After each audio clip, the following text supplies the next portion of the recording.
আমি সুমি, আর আমার মিনি ব্লগে তোমাদের সবাইকে স্বাগত। আমার কিন্তু কদিন ধরে এরকম ব্যস্ততার মধ্যেই কাটছে। স্টুডেন্টদের পরীক্ষাতে আমাকেও পড়তে হচ্ছে ওদের সাথে সাথে। আর আমার বাবাকে দেখো শুয়েই পড়েছে বেচারা, খেতে ইচ্ছে না মা বলে। আরে মা দেখছিল সিরিয়াল, মা উঠেই আসতে পারছে না খেতে দেওয়ার জন্য। তারপর কি একটা আইসক্রিম ছিল, ফ্রিজে গিয়ে দেখলাম। আর এই ঠান্ডা ঠান্ডা ওয়েদার একটু আইসক্রিম খেতে দারুণ লাগে কিন্তু। তারপর সবাইকে ভাগ করে দিয়েছিলাম, কারণ ওটা নিয়ে আমার ভাই বসলে ওইগুলোর থেকে আমরা আর ভাগে পেতাম না। তারপর সন্ধ্যেবেলা বেরিয়ে একটু ফুচকা খেয়েছি। আর বাজে দেখো রাত 9:44। তখন আমি সবাই শ্যাম্পু করে স্নান করে উঠেছি।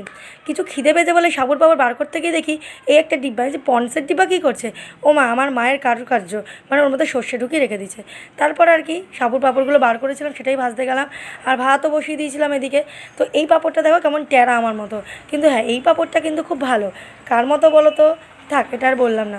তো ভালোভাবে পাঁপড়গুলো ফুলে গেছে আর আমি এখন খেতে যাচ্ছি। আমার ব্লগটা ভালো লাগলে সবাই একটা লাইক, সাবস্ক্রাইব, কমেন্ট করে দিয়ে জানিও। বাই, সবাই ভালো থেকো, লাভ ইউ।